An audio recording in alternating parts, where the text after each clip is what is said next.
The Honorable Michelle Steele, Jerry Hayden, Jose Marino, the Honorable Darrell Isa, Bill Christensen. Okay, excused. All right, Madam Secretary, do we have a quorum? Tardy. Who's the tardy? We counted. Thank you for the glasses. All right,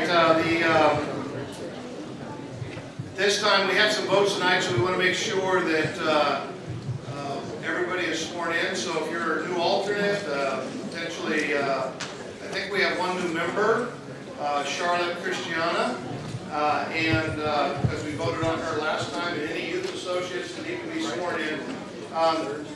Matthew Harper, since he has vacated that seat, I'm going to ask him to come forward and do the honors of swearing in Charlotte, along with the rest of them. Charlotte, would you come forward, please? Wow, look at all these youth associates. So, Mike Hoskinson.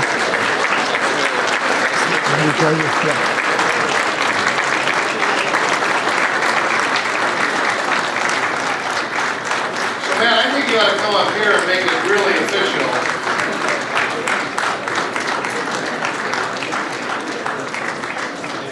Wow.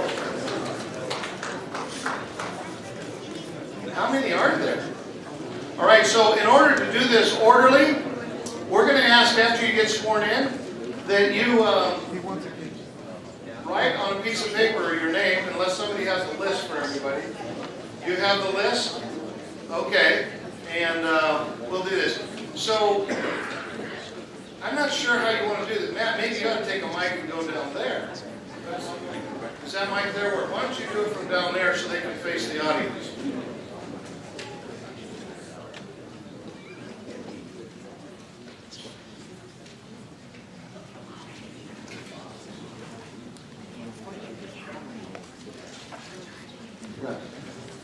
Well, this is really incredible. I just really want to congratulate the folks putting together our youth program, because this is outstanding. Applause for those who are putting this together. All three show.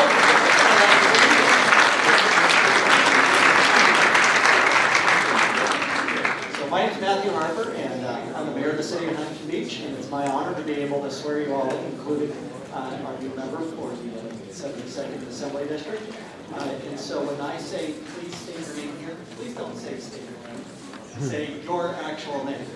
So let's go ahead, and everybody please raise your right hand and repeat after me. I state your name. Do solemnly swear that I will support and defend the Constitution of the State of California and the Constitution of the United States of America against all enemies, foreign and domestic, that I will bear true faith and allegiance to the Constitution of the United States and to the Constitution of the State of California, that I take this obligation freely, without any mental reservation or purpose of evasion, and that I will well and faithfully discharge the duties upon which I'm about to enter. Congratulations, you're now.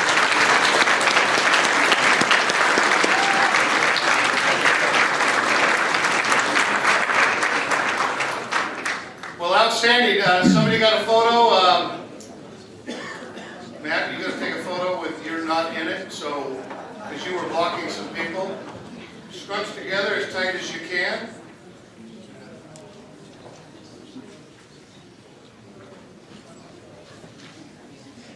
Scott, can you get all that in? Okay, 1, 2, 3, smile.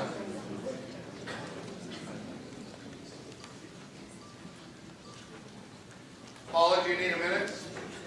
Why don't you come move the microphone out of the way?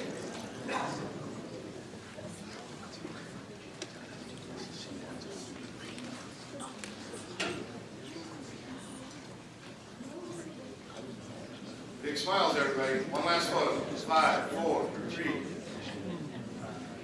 got it. All right, congratulations.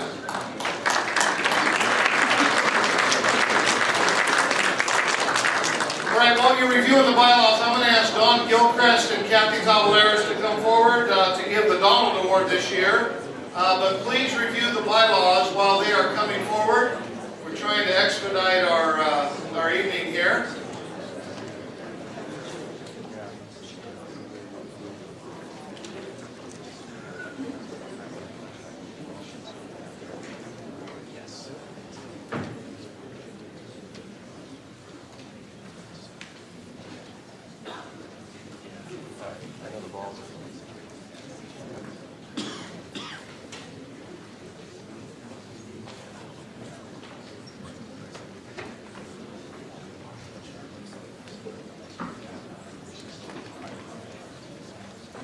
Bryson, you have a petition in lieu of signature.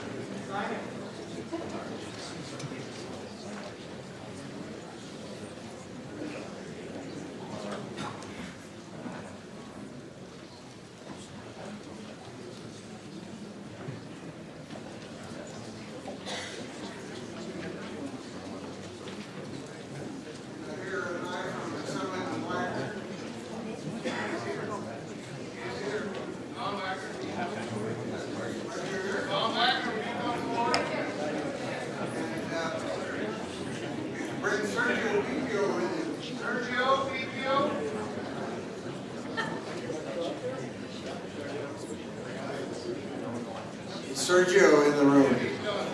There you go. Yeah.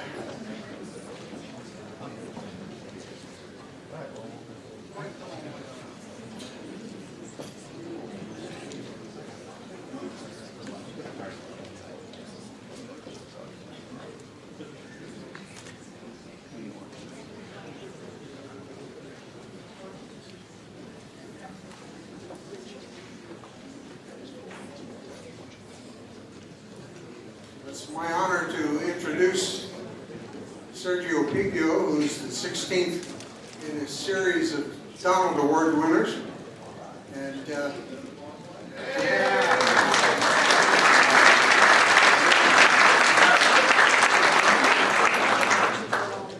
Sergio has been a friend and colleague and partner in arms for many years, and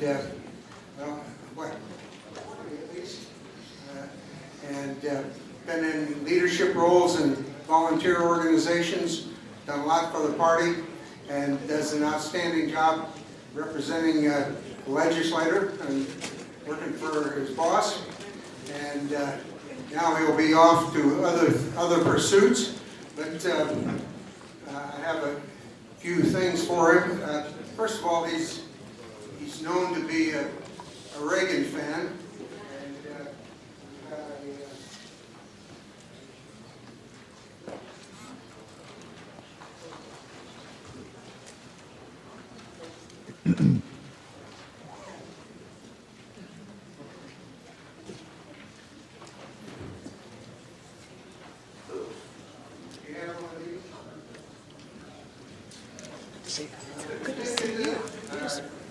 This is one of my favorite posters. I've never been to one too. He'll have a favorite place in his collection and on his wall, I hope. And among other things, while working diligently for the party and legislators and so forth, Sergio has acquired a taste in wine, particularly red wine. And here's a couple of samples for him.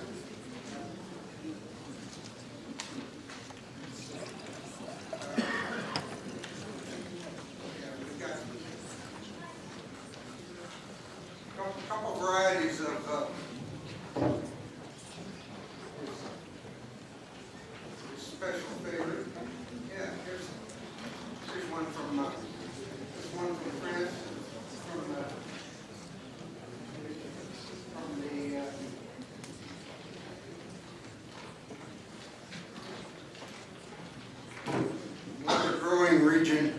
in France for the wine which has been almost expropriated to South America, but it's called Malbec, and there's a couple of good samples of Malbec here, and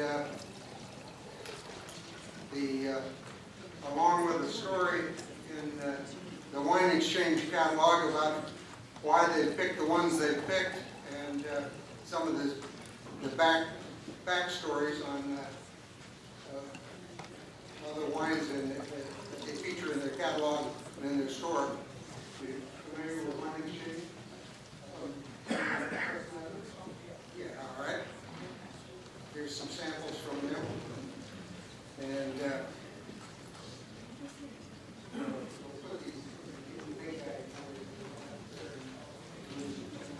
anyway,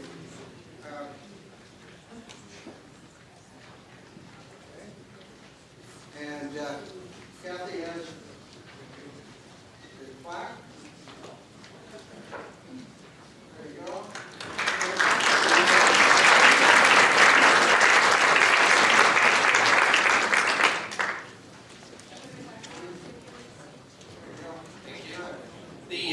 The Donald Award is given every year to a legislative staffer, and this year Sergio gets it because of the outstanding service that he's provided to me since I first got elected in the old 70th, then now in the 68th.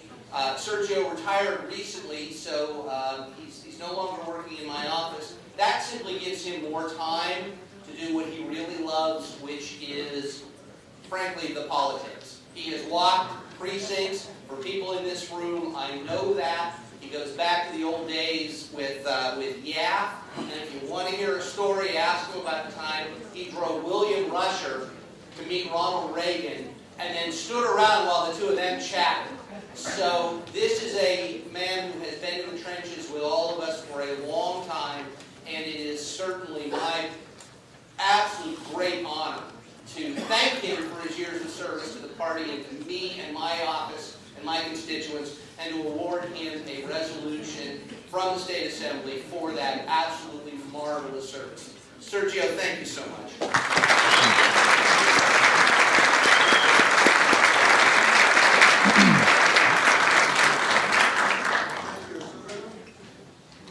Thank you very much. This is a real honor to get these different things that I've been presented with. I've been a Republican since I was 17, and I continue to be active in the political arena, the conservative arena, and I've always enjoyed to be able to go out and walk precincts and meet people and tell them what we in this party believe in. And I think that's the most important thing we need to do, is go out, and as President Reagan said, we need to go tell people what we believe in and do everything we can to turn the state around. And we can do it if we work together. Thank you very much.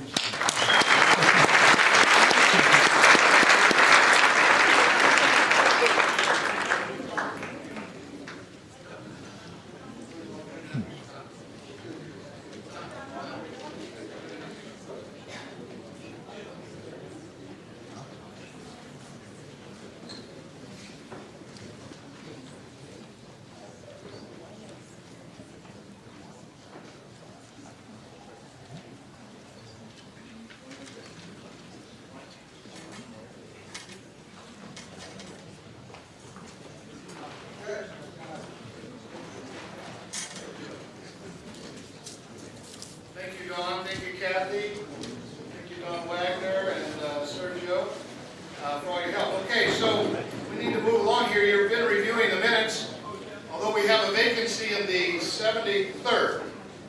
Does the 73rd have a recommendation for replacement for the vacancy? So we're going to go ahead and vote on the minutes, since the replacement would not be eligible to vote anyway, I don't think, unless they were here. But so let's vote on the minutes. Moved by Mr. Knight.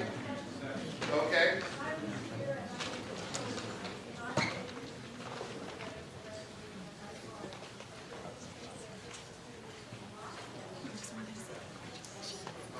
let me see the, which line are you talking about?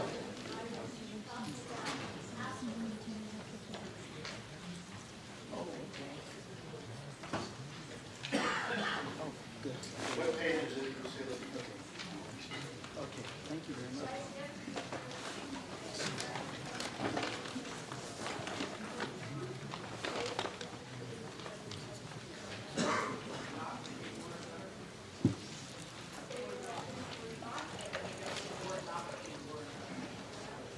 Okay.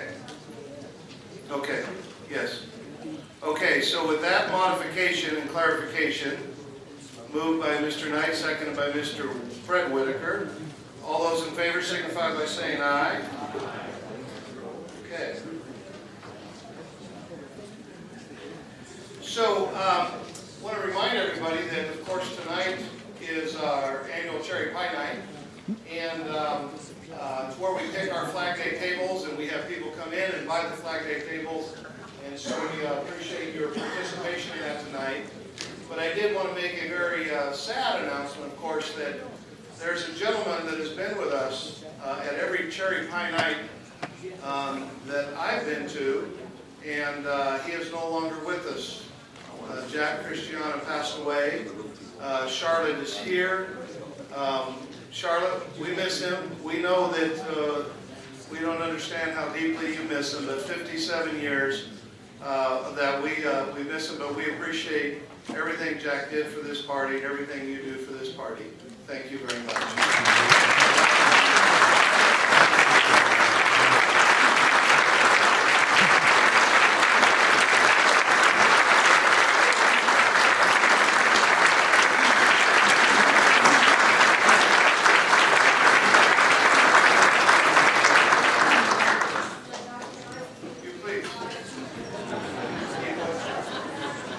Yes, you get Jack's speech tonight, absolutely. All right, let's move through this quickly. On this side, let's have everybody stand up if you're a candidate or an office holder. Would you identify yourself and don't mess up the one clap. Make sure your cadence is right. But we'll go ahead and start here with the seal agreement.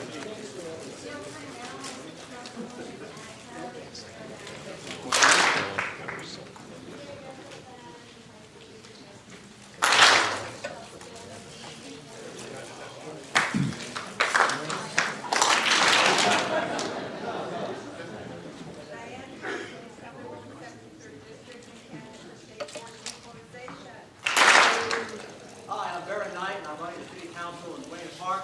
What I say and do in the light of the day doesn't change after dark. James Sharper, City Council, City of Stanton. Robert Hammond, Orange County Board of Ed. Scott Woods, Lake Forest City Council. Tony Beal, Rancho Santa Margarita City Council. Mike Munzing, Aliso Viejo, City Council. Albert Bing, Laguna Niguel City Council and candidate for 5th District Supervisor. Jim Ringhammer, Mayor, Costa Mesa. Stephen Troy, Mayor of Irvine, and the candidate for re-election. Bill Chen, 55th Assembly District candidate. Alan Hayden, Orange County Superior Court, seat number 20. Paul Lab, 73rd Assembly District. Tom Tate, Mayor of Anaheim, run for re-election. Julie Ross, Lake Forest City Council. Ruben Ross, Lake Forest City Council. Michael Glenn, Newport Beach City Council candidate. Anybody else on the right here? Okay, your left. Okay, how about this side? Let's start here up front. Mr. Shaw. Tim Shaw, Alhambra City Council. Brent Barbary, Municipal Water District, Orange County. Assemblyman Travis Allen, 72nd District. Villa Park City Councilwoman Deborah Pauling. Senatorial District, Board of Equalization. Jeff Lalloway, Mayor, Cook County City of Irvine. Fred Whitaker, Orange City Council, running for re-election. Michael Gates, candidate for Newport Beach City Attorney.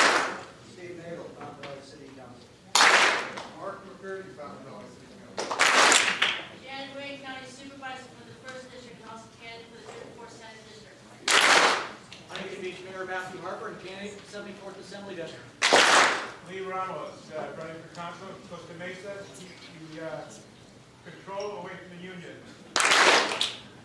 You win Orange County Clerk Recorder, running for Orange County Clerk Recorder. Dean Rose, also Alameda City Council. Lynn Schott, candidate, Irvine City Council.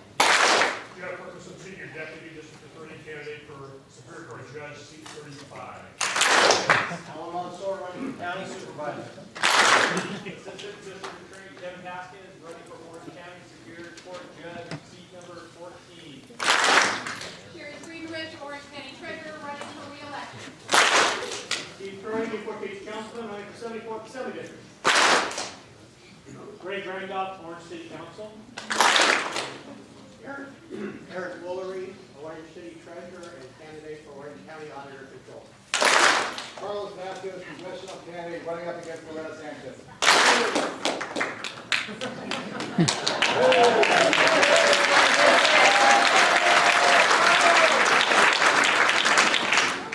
It's hard to follow that one, Claude, but do your best. If only they'd run a good candidate. Orange County Assessor, Mr. Chair. Anna Bryson, trustee, Capistrano Unified School District, running for 73rd Assembly District. Tony Rapakas, Orange County District Attorney, running for District Attorney. Alongside this is a 34 Special District. Emmanuel Petruscu, candidate for the 74th Assembly District. Don Wagner, 68th District Assemblyman, running for re-election. Young Kim, running for 65th State Assembly against Sharon Cord Silva. All right, okay. Outstanding. Give yourselves a hand, right?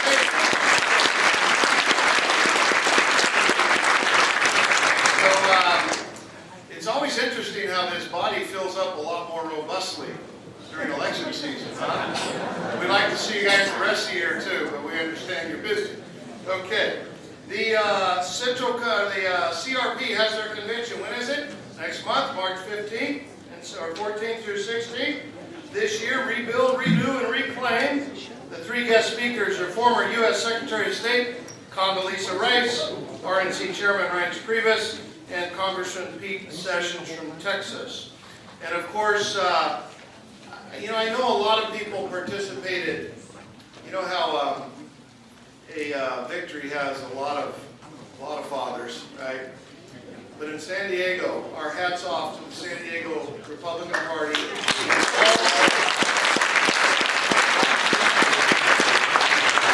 All of the legislators and volunteers. I know Travis Allen took a bunch of people down. We had hundreds of people out of Orange County while precincts make telephone calls, raise money out of Orange County. After the Andy Vidak election, this is 2 for 2. Republicans are on a roll in California. We're going to keep it going, so congratulations to Mr. Faulkner for the new mayor of San Diego.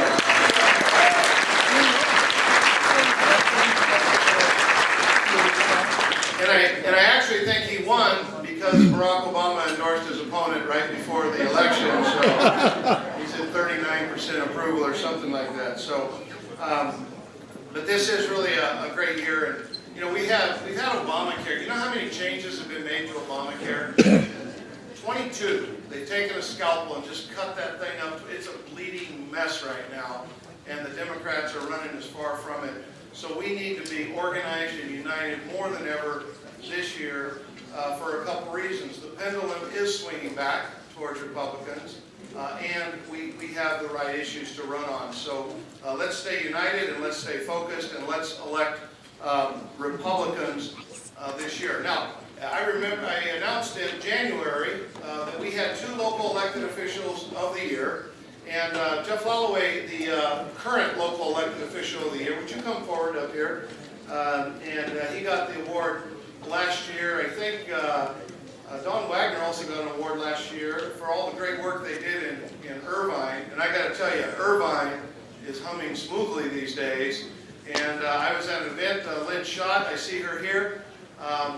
Larry Agron's grumpy these days because of the work that Jeff and Christina and where's Stephen Choi, Dr. Choi is out there still.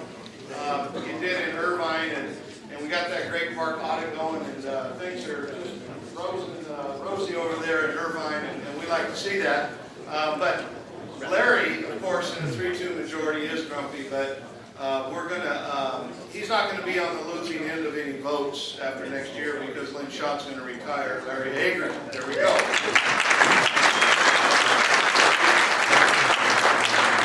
Anaheim's a little more complicated, let's say. But we announced in January that we had 2 local elected officials of the year that have served the party well and that have been advancing our cause. Janet Nguyen was announced in January. Our other recipient was not available, but he did address this crowd in November and talked about some of the issues in Anaheim. He's been a friend of this party for more years than I've been involved in this party. He was a friend, in fact, he was an employer to TJ's father for many years, but he has been a faithful friend to our party and to our values for many, many years. And I'm going to let Jeff Lalloway, I know you haven't figured it out yet, go ahead and make the announcement of who our local elected official, our second one of the year is.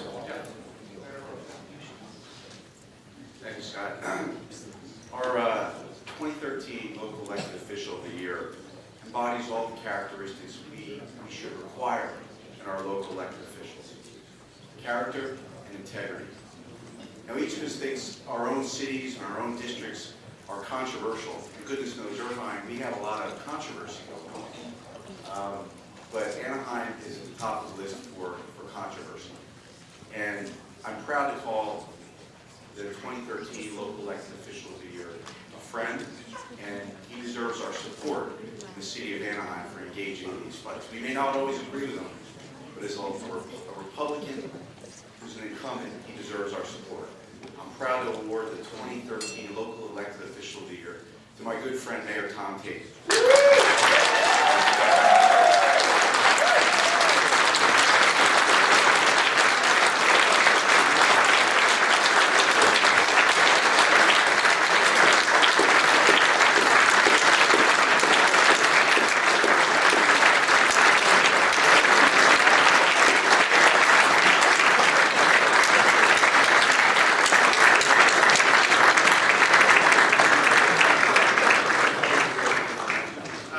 You know what? Tom Tate is nothing without his wife, Julie. Would you please come up here as well? Come on up, Julie.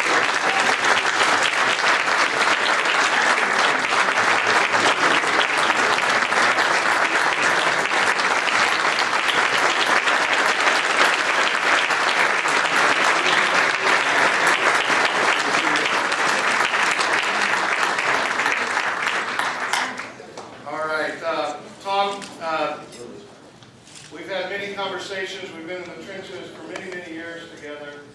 It's always been a pleasure standing by your side and Julie's as well in those trenches. And you are most worthy of this special recognition from the Orange County Republican Party.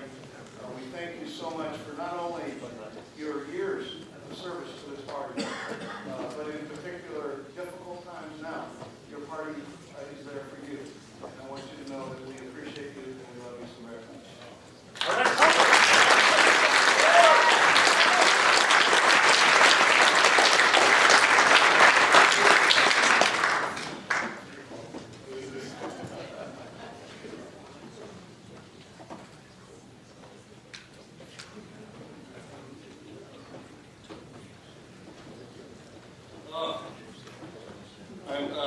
Scott, you're right. I am nothing without my wife Julie, and I'm going to stay in. So 3 years as a mayor, and I'm still known as Julie Tate's husband around town. I'm honored. I'm humbled. Let me just say thank you. Thank you for paying attention to what's going on in Anaheim. There are big issues there, and I just really appreciate it. Thank you.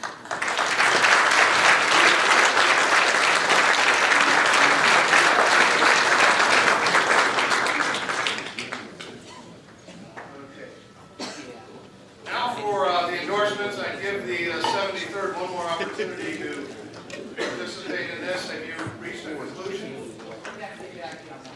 Okay, so we will look at that maybe at the next Central Committee meeting. At this point in time, we'd like to entertain the endorsements that were noticed under the chairman's endorsement. The first up is our district attorney, Tony Rakakis. Is Tony here? I see him there. And Tony's here if you have any questions, but is there a motion? Oh, we have a clarification, point of order. Yes. I would like to ask for that point of order. I have several questions from my own office this week, as well as other people, about why people are being allowed to come forward tonight instead of having to go before the committee next month or whatever it's being. So your question isn't based upon the recent bylaw changes? Because the endorsements that we're dealing with now are the endorsements under the chairman's notice, and that's a 7-day requirement. And generally, I don't put up controversial endorsements under the 7-day rule. There are folks that are that have served our party well and that are members in good standing, that are elected officials, incumbents, and that's why I put up 2 that fit into that category tonight. And so those are consistent with the bylaws we've had for a long, long time. The next endorsement request from Ms. Harkey is pursuant to the new rules. Do you see clarification on that one or the other ones?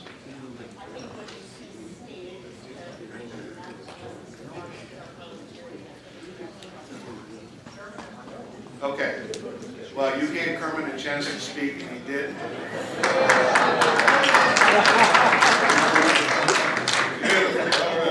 Okay, is there a motion to endorse Mr. Rakakis for district attorney? Mr. Fuentes? Oh, motion's made by Mr. Fuentes, seconded by Mr. Booker. Is there any discussion? Is there any opposition? Seeing none, all those in favor signify by saying aye. Aye. All those opposed? Hearing none, congratulations, Mr. Rakakis.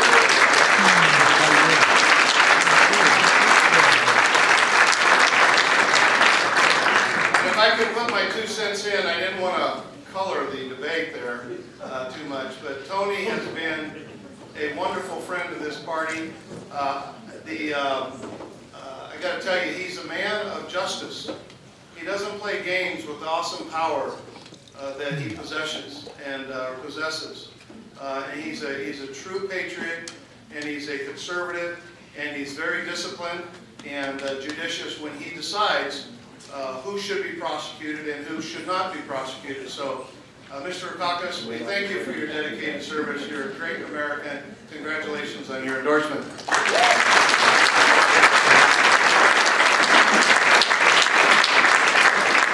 Our next notice under the chairman's notice is Sherry Friedrich, our treasurer.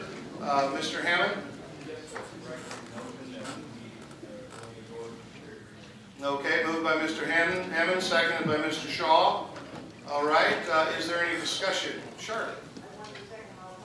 Okay, we noticed that Charlotte Christiani also posted a second. In fact, we're going to have Shaw step aside, and we're going to put you in the official records as the seconder of that motion. All right. All right, is there any opposition?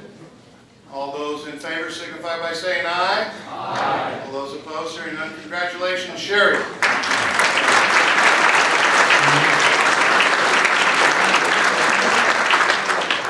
She counts all of our money very well, right? All right, now we have for the requested endorsement of Diane Harkey, who submitted the signatures under the new rules that were adopted in November. Is there any question about those rules? Okay, seeing none, is there a motion to endorse Ms. Harkey? Michelle Still moves. Tim Whitaker seconds. Mr. Chairman? Yes. I would like to make a substitute motion.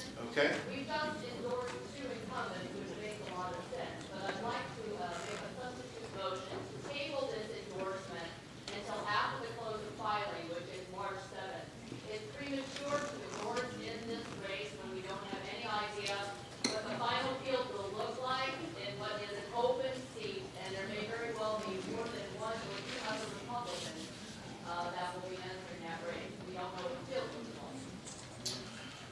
there's substitute motion. Is there a second? Second. I heard a second. Oh, Mr. Mansour seconds. All right. Is there any debate? Is that a debatable motion?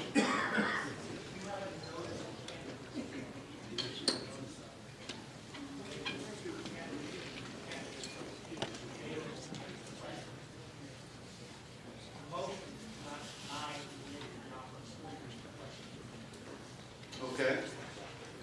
So I guess what the parliamentarian is telling me is you'd have to go through the debate first and then decide.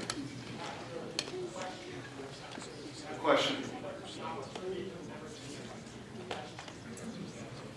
But my motion is to table this until the March meeting, which would be after the close of item. There would be nothing that would prohibit us from endorsing at that time, but we need to have all the facts in front of us, which would include what the field really looks like.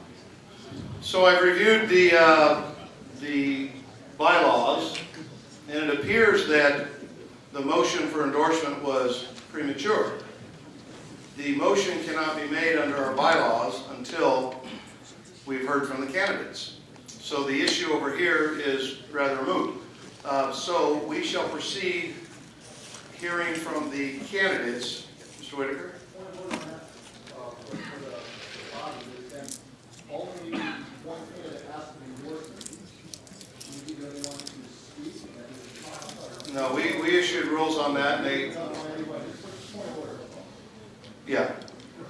Under our bylaws we adopted in November, we had to provide notice to all the candidates, and they all had an opportunity to be heard on the issue. Kermit, would you review what those rules are?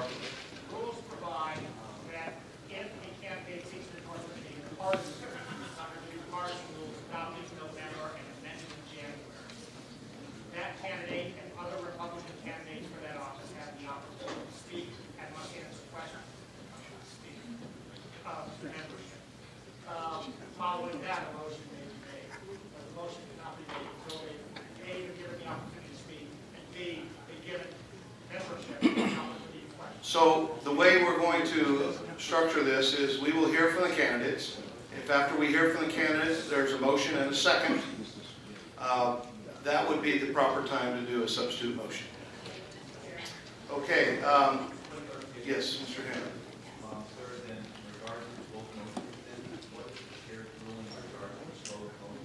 Both motions were out of order. All right. And be scratched from the record. Yes.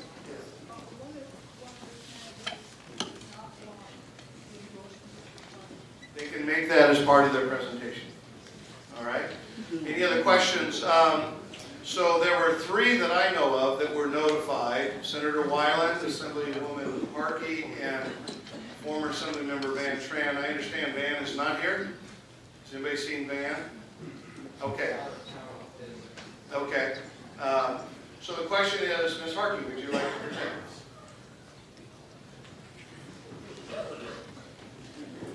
You can do it here or there, whatever you prefer. 2 minutes.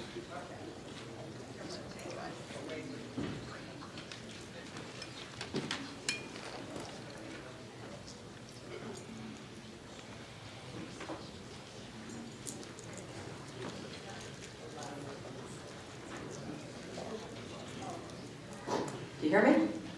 Yes, hi. Thanks so much for taking the time for this consideration. I really think it's very, very important that we hear this, and I thank you very, very much for all the time and all the questions. I am running for the State Board of Equalization, which oversees and implements, collects, audits over 36 taxes and fees in the state of California. It's a huge job. My life experience in working has been dealing with major corporations, individuals, tax issues, and I have spent, I mean, this job was really, truly made for me. I've been working for several years on this because it's really important. I know what I want to do. I'm determined. I want to see this through. One of the problems with having a lot of people in it at this point is that we're all taking from the same pot of funds. So to limit the field a little bit is very helpful. You've read all of the emails that we have on all of the endorsements and funds raised and whatnot. Let me just tell you a little bit of something about what I've done while I've been in the Assembly the last 5 years. You say that Republicans can't make things happen. We can make things happen. So you're going to need someone who can make it happen to get 3 out of 5 votes on the Democrat-controlled board. First, I was able to kill a bill on the Assembly floor in my first 2 months there, a bill that would have allowed the state to issue junk bond debt. It died on the floor. Second, I have been at the tip of the sword, so to speak, on high-speed rail, trying to derail that. And in fact, the bond is still not funded. And in fact, the $3 billion now, the Democrat side of the aisle is trying to figure out how they can get that $3 billion from the feds and make it work for something they might really want, because I think everyone sees the writing on the wall. The third one is I was speaking in committee, and I just heard from the LAO not too long ago that it was because of my committee remarks on cap and trade that we got more oversight and changes in the policy from Darrell Steinberg, who tasked his staff to actually go to work on this, because I was making some serious questions about the securitization, how the program would work, how the state was not going to get fleeced, and who should be involved in oversight, and which programs should actually go forward, because a lot of them were delayed. So I just want to tell you, I am the right person in the right place at the right time for this job. I've been working really hard for it. I know what I want to do. There's no uncertainty in me whatsoever. I could have run for county suit or Senate and walked into it. That's not what I want. I want to do this job. I want to serve all 4 counties. And by the way, Mr. Weiland and I are both calling San Diego Party Central Committee for their endorsements. I know he's calling because I'm calling. So this is not an unusual process to be doing this, but that will be up to San Diego as to how they vote. I am asking you here in Orange County to know me, know my story, understand me, and know what's gone on in the county, and know what I've been doing and been following. Please have your support tonight. I want to thank you very much. Mr. Weiland, Senator Weiland, you have 3 minutes to make a presentation, and then there will be questions presented to the candidates if there are questions. That's what our rules provide. Each candidate in attendance will be given 3 minutes to speak.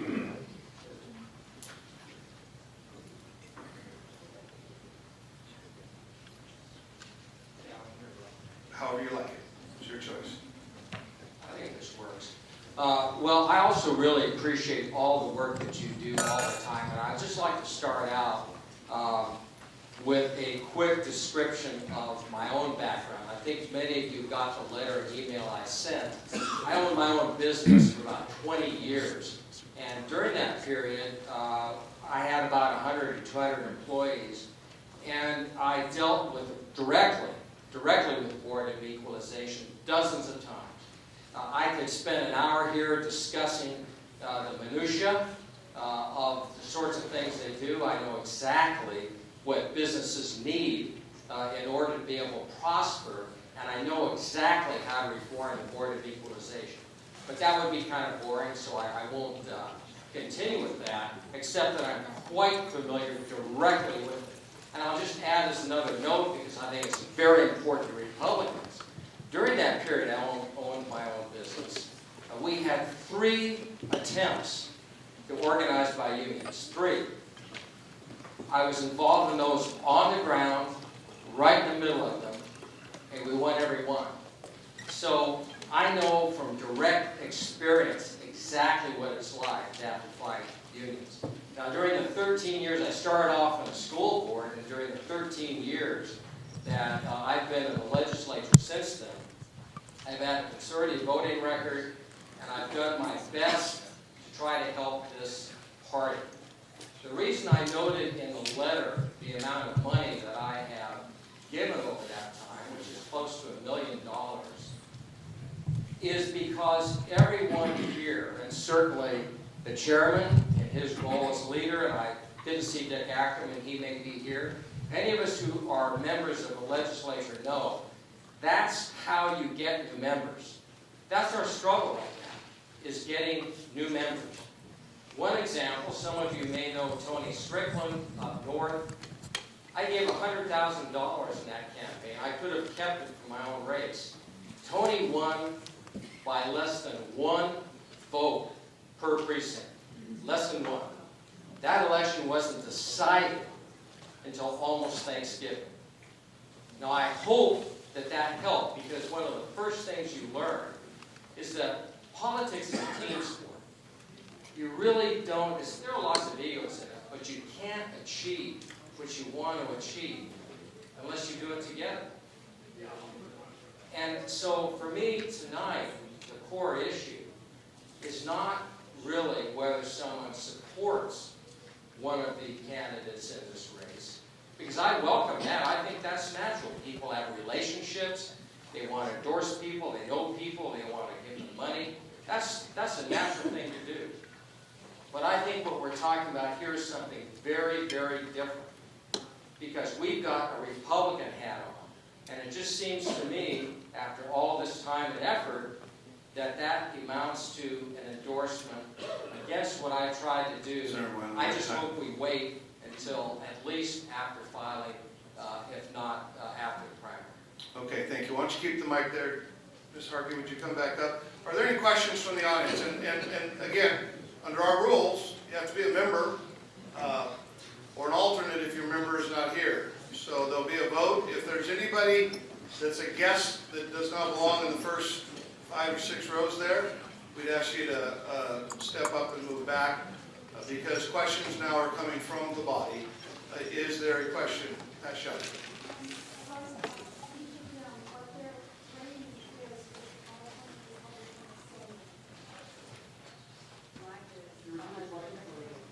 The question from Ms. Schuff was, what was the rating of the each candidate from the California Republican Assembly?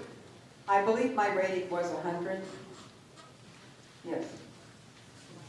I have no idea. I am rated 100% by the Howard Jarvis Taxpayers Association and CalTax, at least for this last year. Okay, is there another question? And by the way, on these questions, make sure you ask the question you want, because no member can ask more than one question. Mr. Beal. Could you clarify, has the deadline for filing the official candidate statements already expired? And if so, who were the candidates filing? We would call that a point of clarification, not a question, Mr. Beal, so you reserve the right to ask another question. However, filing has not closed, as I understand it. The candidate statement filing, but nobody knows who is returning yet.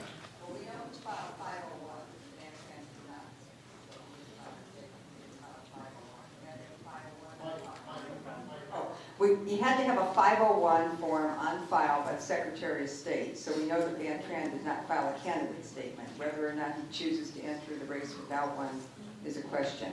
I know that Mr. Weiland filed a 501. I don't know if he filed a candidate statement. I know that I did both. So the short answer is it's still open, but there are restrictions. If you return now, you can't do a candidate statement. So filing is still open until March 7th. Mr. White. I'm a little confused about why you don't want to endorse it. I mean, from what I heard, it sounded like you're asking not to endorse it. And so I'm curious about it because,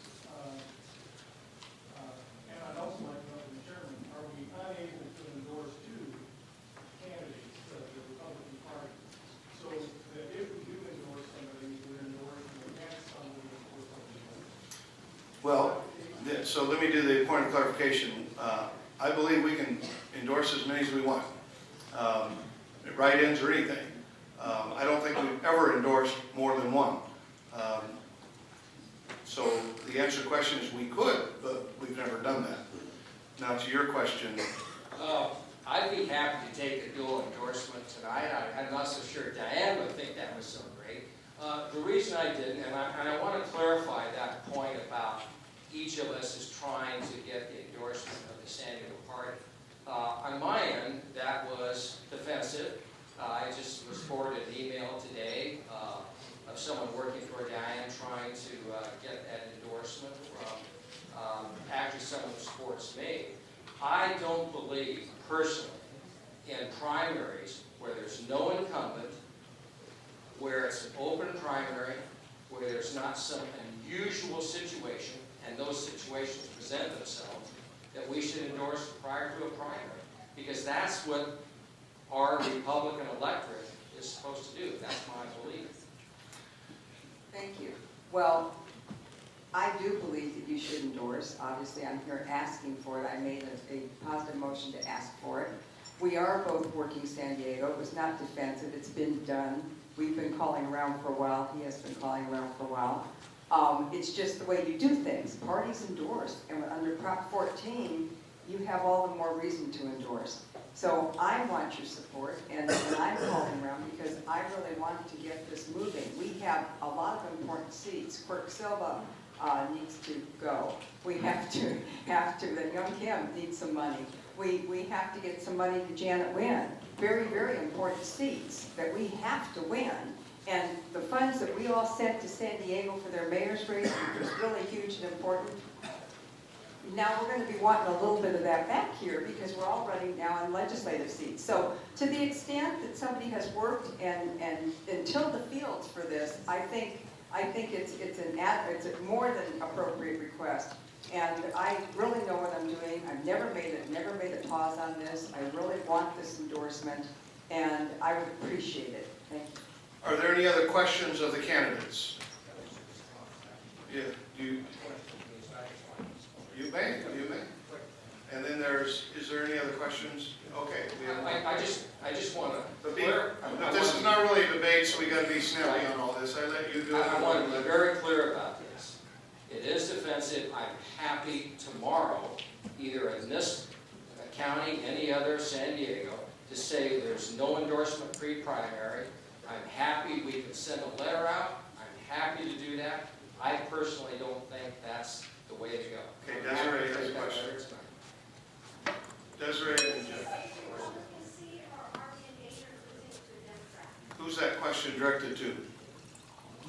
It is a Republican seat by voter registration, but there's always a chance. It's getting closer and closer all the time.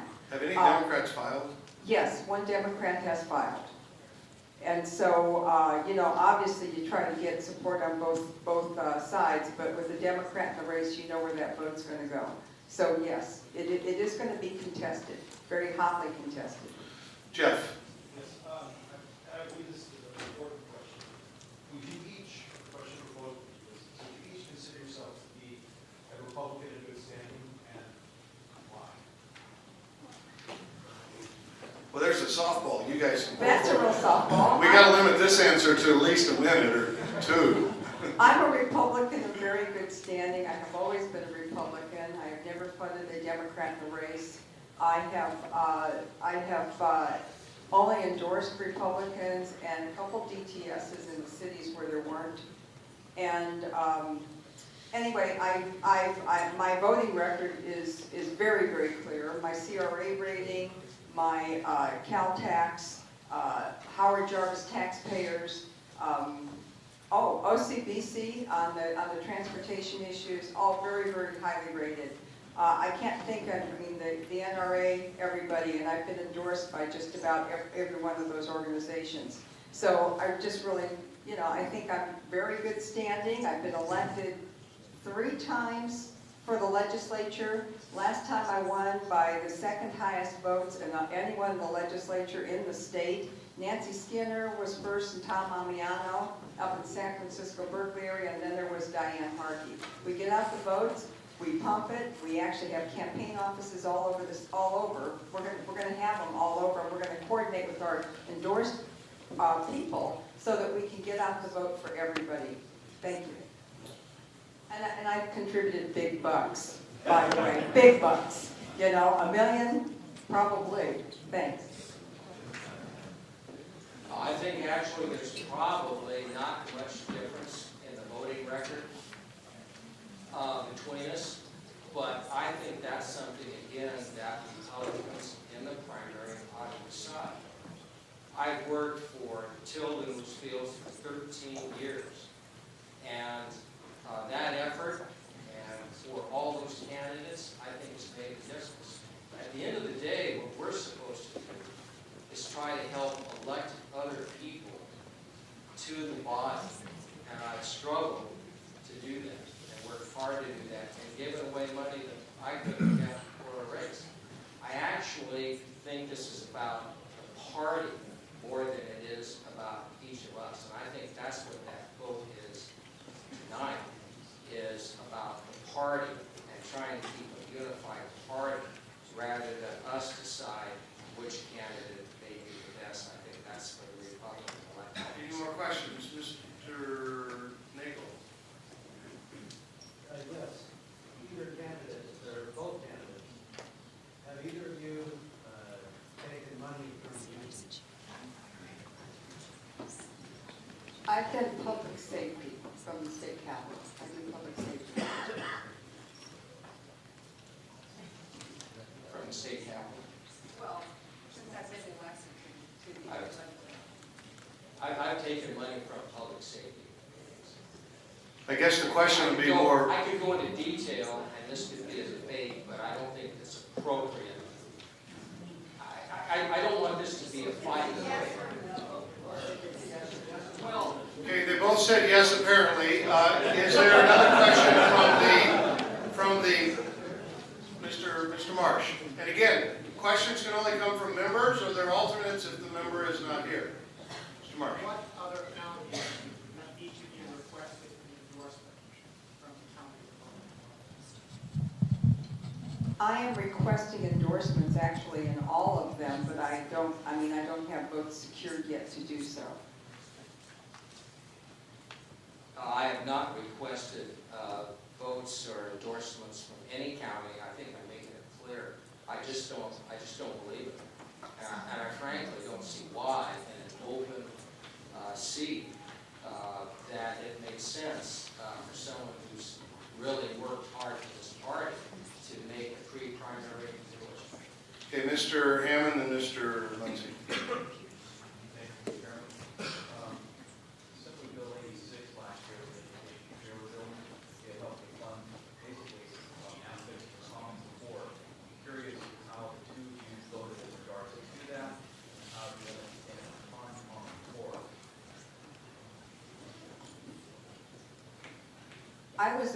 I believe there was an amendment that came through. There were a couple of bills, but the only reason, well, I didn't vote for Common Core. That was our only choice, but the only reason that I think at the state that they supported was because they got national or federal dollars. If they didn't, they got declined. But I don't think, I know I'm not a supporter of Common Core standards. I'm a strong supporter of charter schools and parental involvement and basic education, fundamentals before third grade, all of those things that we don't really have in California unless you're at a private or charter school. I started out on a school board, and I worked long and hard, probably 10 years as lecturer in education. I have an urgency bill, which I'll be introducing, which says the $1.25 billion which the governor set aside for Common Core be given to school districts, not spent on Common Core, and if you want Common Core, take a tiny fraction of that, try to develop it, have a committee of parents and community engaged, and see if you can actually come to a resolution that we should have it all. This is utter chaos. It is completely destructive of what's happening in education. And interestingly enough, in New York State, the Democratic Speaker of the Assembly has tried to call a halt to this thing. So we can talk a long time about Common Core, but I'm against that bill to stop it. Same thing with the funding formula, which takes a lot of money away from our districts. A lot of people focused on Common Core. That is, in fact, far more dangerous. It shifts money to all the bigger urban districts and really hurts a lot of artists. Mr. Munson. Yes, Senator White. Those of you who know me in this room know when I got elected to Aliso, PA, I fought in the first 2.5 months across the Green City initiative that our city council had to plan for. Also got myself appointed as SCAD for providing all the regulations like that, 80, 32, SB 375, and all the other onerous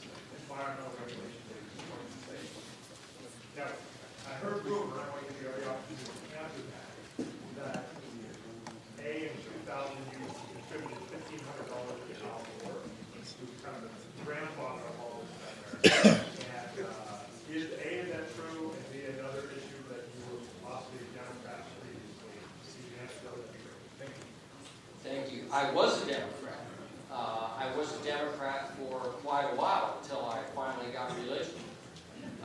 And since that time, it's been, well more than $1 million that I contributed to the Republican Party.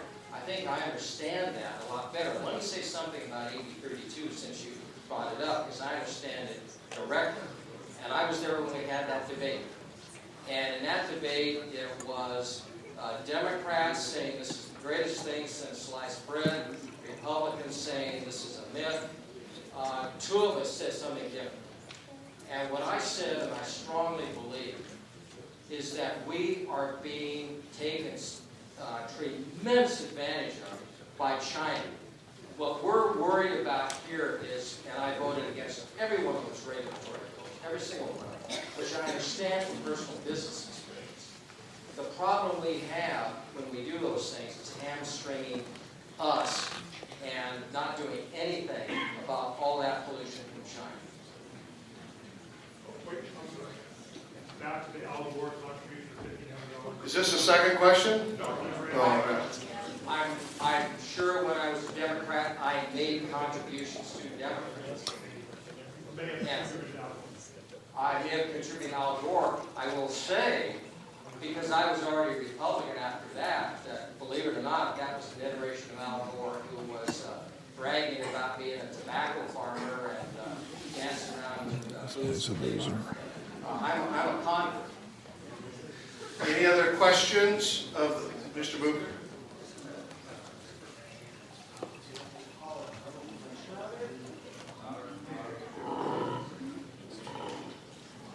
On your answer on the union funds, and then I've got a questionnaire to sign where it says normally it's every request that you have to sign a union fee legislation we adopted. You said exclusion. I have accepted public safety funds. I have accepted public safety funds. So is your exclusion applying now? In other words, you're saying that you will continue to accept public safety funds? I have already this year, and I believe Mr. Wyland, and so did our mayor down in San Diego, had the San Diego I understand. police and safety. Yeah. Okay, so you've taken union money I in this have campaign? taken public safety funds. Okay. Yes, I have. Because under the policy that we've endorsed, we can't endorse. Yes, you can. You asked the question. You asked the question. I'm sorry. Yeah, you asked. Follow up when we have that. You asked the question, and we both said that. And public safety is about 80% Republican, you guys, or more. I don't know how many really understand that. They are stalwarts with us. And I know that periodically when we get into battles, it creates quite a problem because they kind of unite. But we need to start building some bridges with them because there's a lot going on right now with alignment and whatnot. And I've been trying to get extra money for the trial courts, for the public safety budget. I brought home $50 million plus for Orange County under that realignment that we lost, the dollars that we lost, the property tax. I'm trying very, very hard to be sure, because the only thing we fund out of the county is public safety and health care. I mean, not health care, but health and human services. And quite honestly, all of my cities are contract cities. They all use the sheriff. They contract with the sheriff. So what happens, that budget and those things matter to me. And what happens to people that have on the force will matter to all of us as we go through this early release. So I'm hoping we can work together. If people want to contribute to me, I'm more than happy. I've never had a CIU bother. I've never had any of the hardcore bother. But I know that CORAC contributes down in San Diego, it's Police Officer Research Association. And fire does from Sacramento in the legislature, and so does the statewide law enforcement. Those are commonly, and anyone who's asking for money for their campaigns hasn't asked me specifically where it's come from. So I understand on local elections, you really need to hone that in because we can't have people influence. But when you're doing state policies, and incidentally, this is a constitutional office. The California Republican Party is not weighing in. I'm asking for a Central Committee endorsement of the people that know me and have supported me and that I have supported. Any further questions? Did you want to respond? While he's doing that, let's kind of wrap up if Mr. Whitaker and then anybody else. Yeah, just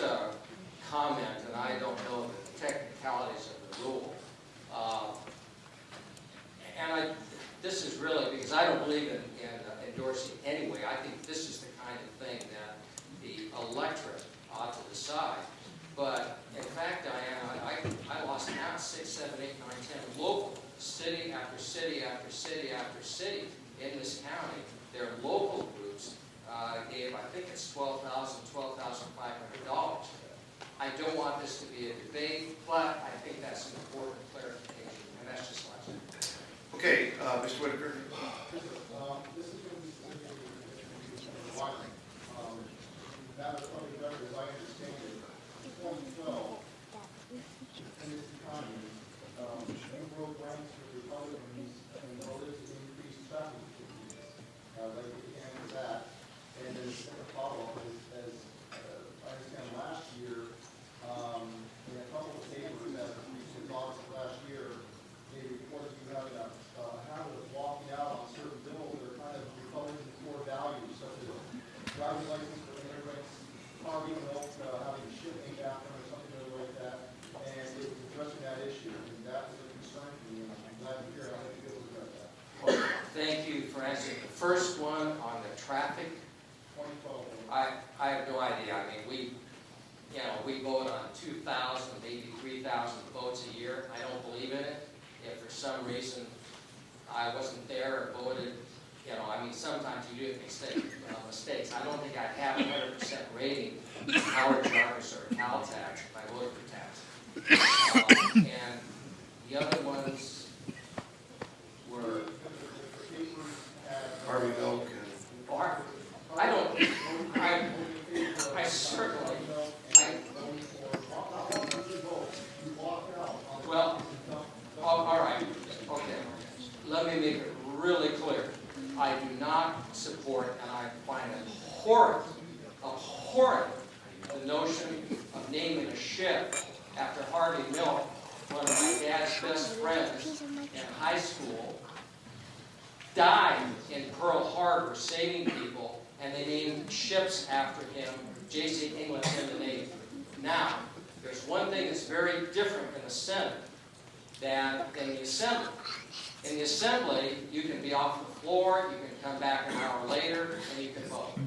In the Senate, to be graphic, you can literally be in the bathroom and votes occur.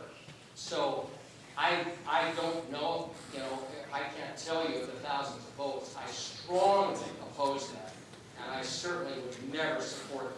If I happen to miss that vote, then it's Why did you vote against it with the caucus? The answer was, he doesn't remember, he opposes the policy, but in the Senate, if you're not at your seat when the roll call is made, you can't. No, I don't think you can. I can guarantee you I would never vote for something like that, but I've taken thousands of votes. So I oppose that. I voted against it every single, it's probably come up in 13 years. It used to come up every single year. I voted against every single, as a matter of fact, let's talk about that for just a minute. Since we're actually having this kind of a debate, let's talk about that. I'm one of the original proponents, that means signed with the Attorney General for the Save Our License Initiative. To this date right today, I have introduced more legislation on illegal immigration than any other member of this legislature. I introduced that again. I introduced in the Elections Committee a bill that said you had to prove citizenship before you could even register. You can imagine how those bills went down. As a matter of fact, about 2 weeks after the Democratic floor leader in the Assembly passed away, I introduced a bill in the Higher Education Committee that said rather than money go to people who are there illegally, we should take that money and give it to every single member of the National Guard or Reserve, full vote. So I would take a backseat on illegal immigration. Any other member who's been in that line.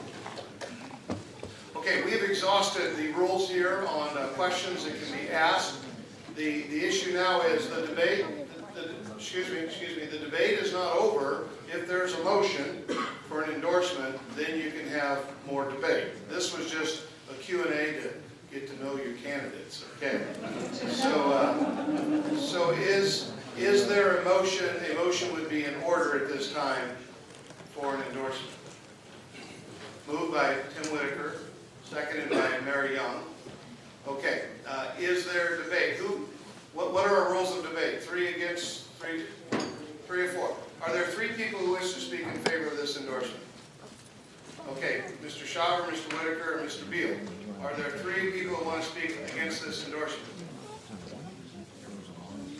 Okay, Mr. Mansour, Mr. Booker, and we'll just identify those for now, a third one to be named later.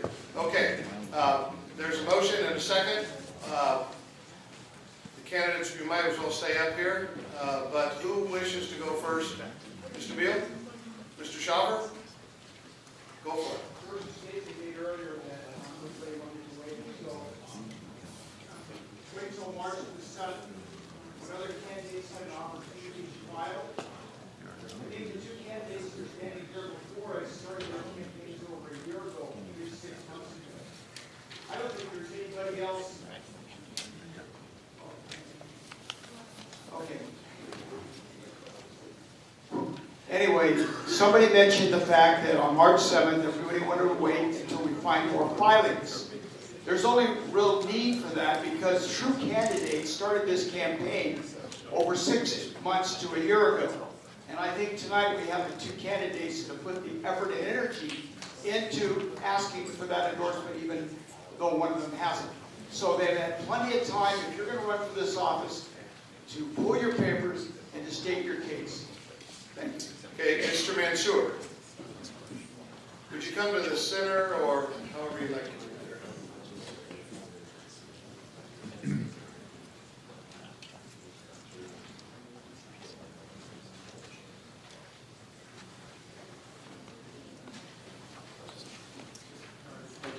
Thank you, Mr. Chair.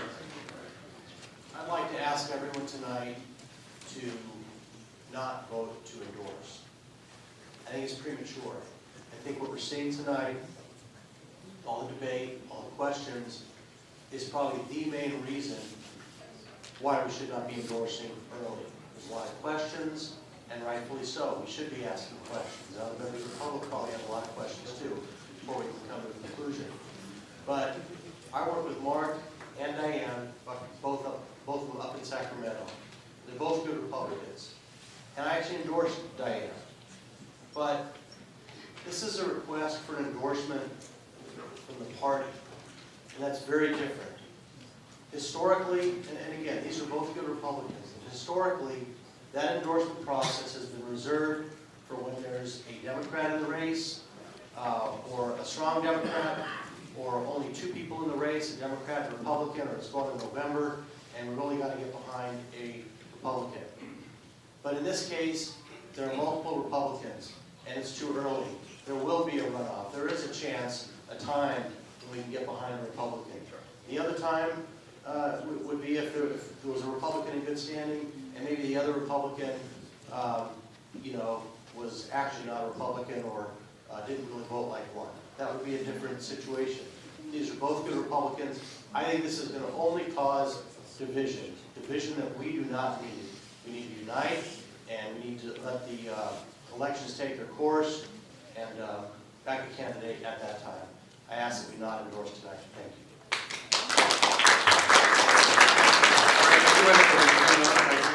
Thank you, Mr. Minister. With all due respect to one of the comments real quick, actually historically this body has always chosen to endorse. I'm usually the one up here that says, let's hold off. And so here's an ironic twist tonight. And a private ballot too, don't forget. And I usually ask for a private ballot. If they want to ask for it, fine. But first a disclaimer, I'm not being paid by anybody in this race. I'm here, and what I'm about to say is my own thoughts and feelings. I think it's urgent that we do endorse in this race. I think it's very important. All due respect, and both are good candidates. I have nothing personally. I never make it personal. Mr. Ron, I know you've got a decent voting record. The fact of the matter is, we have Diane Harkey, who has a better voting record, her CRA. Just came out this week. You can gasp all you want. She's got a higher rating. I saw the paper last week. Anybody else in CRA here can vouch for that. I think that's why Pat asked that question. I think it's clear that under Prop 14 and where we're at, things are a little bit different. Anybody who's going to run, Van Tran, I'm sorry. God bless you. You had your time. You're not a serious candidate. You're in the race to pull votes. And it was only brought up tonight that that might be something that would dissuade us from voting for Diane. I firmly believe that. Diane is by far the better candidate. She's our homegirl. She has done a lot for this party. I've seen her out and about repeatedly when she's asked. She's done a great job. This is our county, and when all things are said and done, again, with all due respect to Senator Wyland, I prefer having an Orange County individual that has been supportive of us, has earned our support, has earned our respect, has done the right thing time and time again, has the background, the financial acumen, et cetera, to do the job we want someone to do for the Board of Equalization. I think it's imperative that we endorse her tonight so that we send a strong message to any Democrat that might step up, that is in the race already, that we've got our person picked, and most likely, with all due respect, his home team's going to go for him down to San Diego. And as they should. But tonight, I think we need to represent our lifelong Republican and our conservative voting record of Diane Harkey. Look at your papers. Look at who's telling you we should support her. Look at the endorsements in front of you, the folks that you can vote in this room. Look at that list.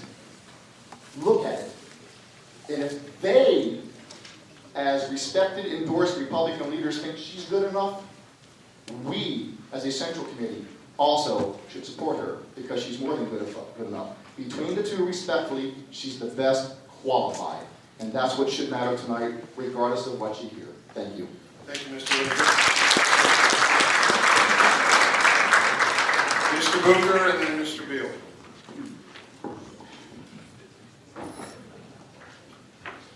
I don't think we should be endorsing either because we have two good candidates. But I'm very concerned about endorsing a candidate who's saying I'm taking public safety money, union money. We adopted a policy that we would not endorse someone who takes union money for very good reason. Union money is taken from people without their permission, without their choice, and it's used by and large against often what they believe. Secondly, that money is corrupting. You're being given money by people who are then that are then asking for you to give them favors, more taxpayer money. That it's public safety doesn't change that. I've watched what public safety's tried to do to Jim Rickman. We've all watched that. Put tracking devices on their cars, committed crimes, because they were willing to stand up and say we can't afford what we're paying public safety. So, if we vote to endorse someone who's saying I'm taking union money, the policy that we adopted about a year ago, we're just throwing it aside. And if you're ready to do that and say, okay, we're willing to give our endorsement, regardless of our commitment not to endorse people who take union money, that's what's happening. We don't need to endorse in the primary. We can still support whoever is the Republican nominee. But endorsing under these circumstances is a mistake.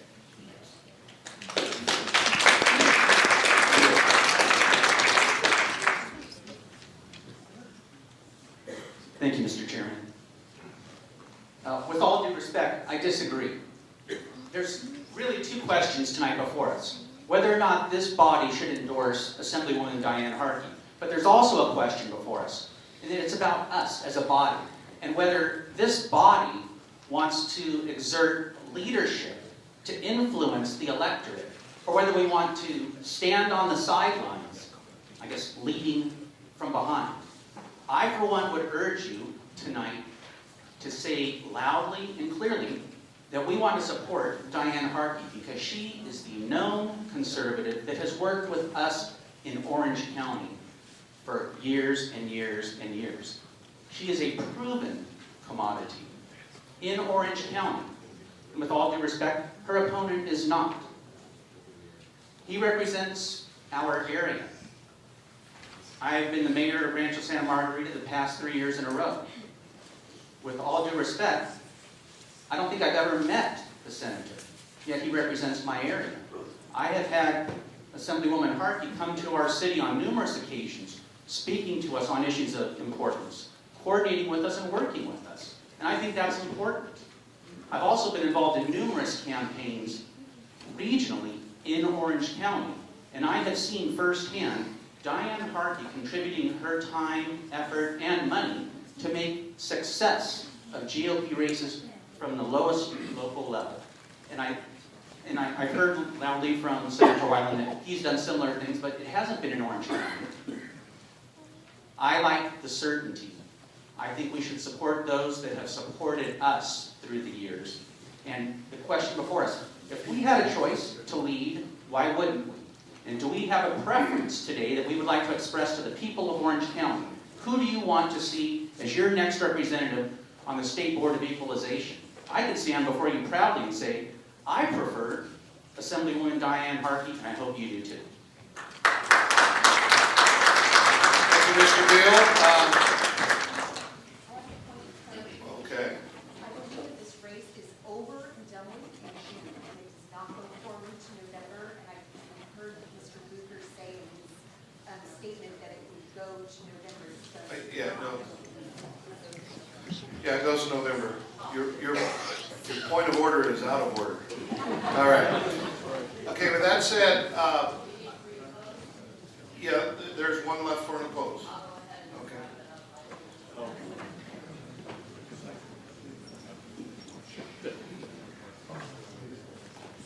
I know you want to go have pie. We'll get your pie. This is not about Assemblywoman Diane Harkey, who has served us well and honorably in the state assembly. This is not necessarily about Senator Mark Wyland, who has served us well and honorably in the state senate and in the assembly. This isn't even necessarily about those qualifications, although Mr. Wyland has, for 20 years as a business owner, dealt directly with the Board of Equalization as a business owner, so he certainly understands the issues that will be brought before him as an elected member of the Board of Equalization.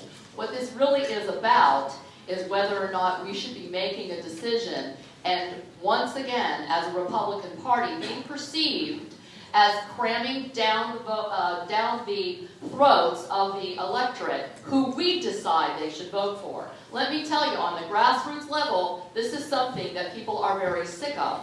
Here's the other problem. This is not a one-county race. This is a 5-county race. And who is to say we make this decision, who knows what's going to happen in the other counties? We end up with the counties split and divided and fighting amongst themselves. And we have endorsed one person over the other, and unfortunately the other ends up winning in June and is facing a Democrat who then gets to use that in his or her campaign literature, explaining to everyone that this is somebody that the Republican Party didn't even want. We don't want to find ourselves in this situation. This is a time for the candidates to duke it out at the ballot box, and may the best man or woman win, and then we get behind them with everything we've got, and we haven't muddied the waters for November. This is a strategic decision about more than anything else. I understand the desire to want that endorsement, but it is unwise for us to grant it. I originally said we should wait until after closing. Now I'm thinking we shouldn't do it at all. Quite frankly, after what I heard tonight, I think we should wait and allow the primary voters to decide. Then we get behind that candidate.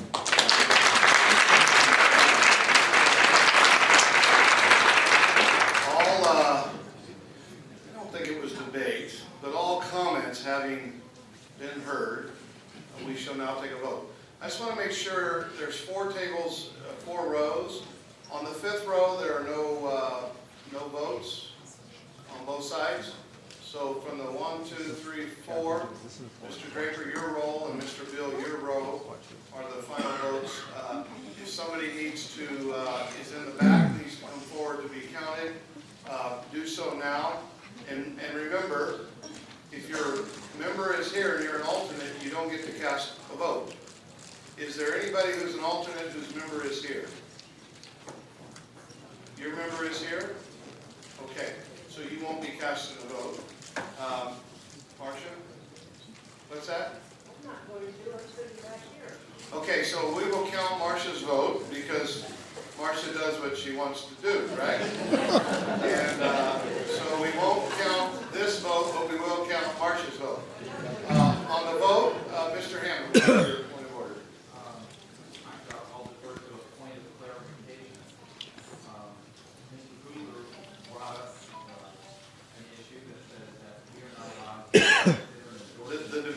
ceased.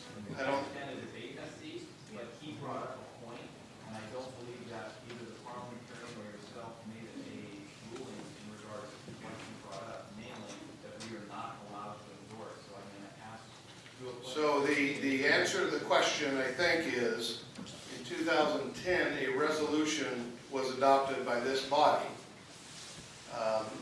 It's not in the bylaws, it's a resolution of this body. So it's not illegal to cast the vote, I don't believe. You can still cast the vote, you would be violating the resolution.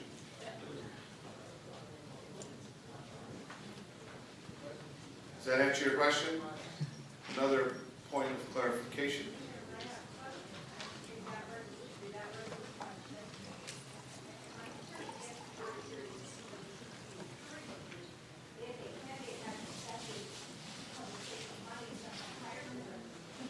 Yeah, the way the resolution was adopted, it was adopted prospectively only. So it was adopted sometime in late or mid 2010, and it continues to be a resolution of the party. So prior to that, we specifically excluded any issue with respect to people who had taken government union contributions prior to that. I have a list here of the exact donations and the exact union and the exact dates. Yeah, but you're adding more argument, and argument has closed. You're out of order. You're out of order. All right. With that said, all debate is ceased, terminated under our rules. It's time to vote. So we're going to do a voice vote first, and if it's clear, I'll issue a ruling. If it's unclear, we'll do a count. Emily will count this side, and Kermit will count this side. Okay, all those in favor, who brought the original motion? All those in favor of the motion by Mr. Whitaker to endorse Assemblywoman Harkey signify by saying aye. Aye. All those opposed signify by saying no. No.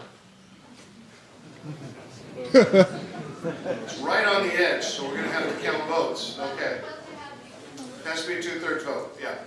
So, she decided not to do it. Okay. No.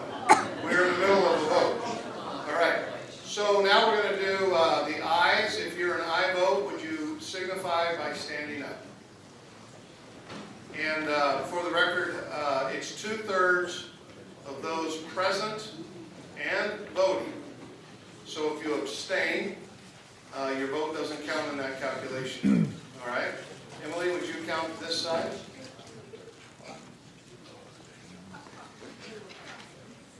Oh, sorry.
Okay, go ahead and sit down. Those who wish to oppose the motion signify by standing up.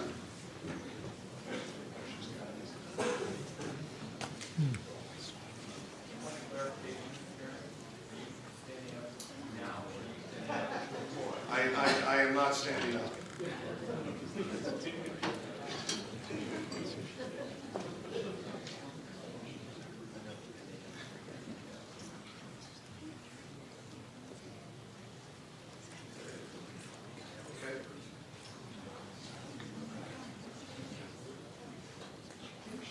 So who's got the calculator?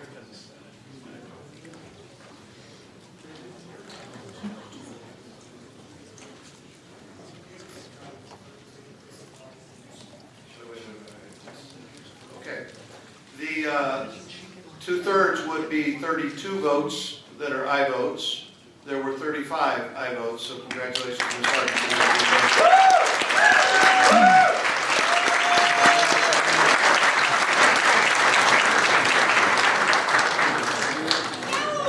All right.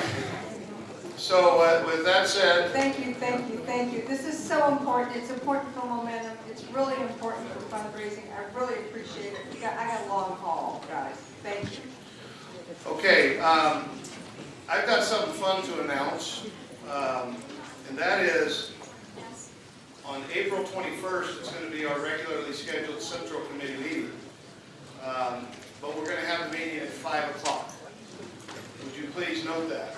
The April Central Committee meeting will be held here or in this facility at 5 o'clock. Why? Because at 6 o'clock, there's going to be a roast of your chairman, because April 21st is his 10th year anniversary of being chairman. So if you've ever wanted to say something rotten, and I know a lot of you do, feel free, but you have to pay to say it, all right? And it benefits the Orange County Republican Party Building Fund. So there'll be a dinner here that night, a roast, if you will. All right, so mark your calendars for that. The March meeting is a normal schedule. First Vice Chairman John Warner is alternate is here tonight. Do you have a report? He didn't give you one. All right, the second Vice Chair, Mary Young. Everybody remember, to make me crazy, April 5th is the Michigan Country Club. Come on and join the 400 Club. Come to the big party. It's a lot of fun. It's like to eat. Thank you. Secretary Peggy. No report. All right, the Treasurer Mark Booker. Bills are paid. Assistant Treasurer TJ. You're accepting contributions or dues? Who hasn't paid their dues? By a show of hands. All right. Okay, Sergeant at Arms, Emily. Our parliamentarian, Kermit. Government shouldn't give charity, private sector should. That's you guys. Go back there to my Girl Scout cookies for my daughter. Thank you. Well, is there any old business? Any new business? Any club reports? You can give them a cherry pie night if you like. Go ahead. Real quick, May, another shootout. More details after next meeting. So get your guns out, boil them up, clean them up, and get them ready. Okay, the basket's out there. If you haven't bought your tickets yet, we've got 2 more minutes left. Mr. Shaw.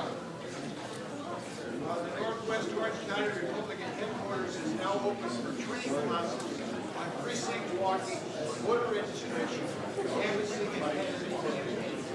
All interested volunteers learn how to reach out to your community and share the goals for the Republican Party and our values.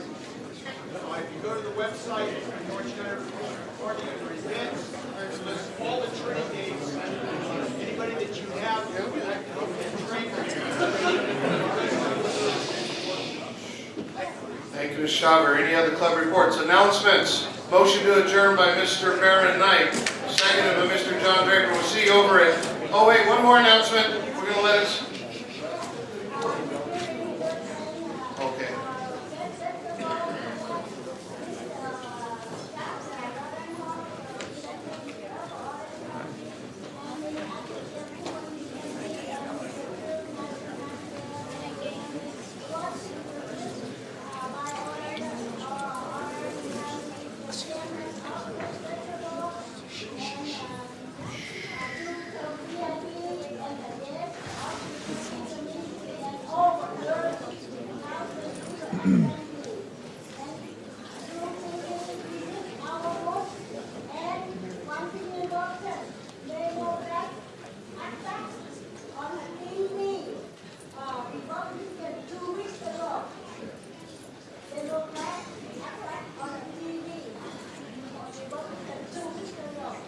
Okay, thank you, Elizabeth. Okay, 2 final announcements before we do that final vote to adjourn. There's some tamales for sale in the back that our youth associates have, and there's a raffle. Mary Young, where's the raffle? Yeah. Where's the basket?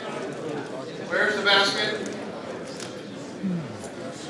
I see it, I see it. Working on it. I see it. We got money coming in. Don't slow it down.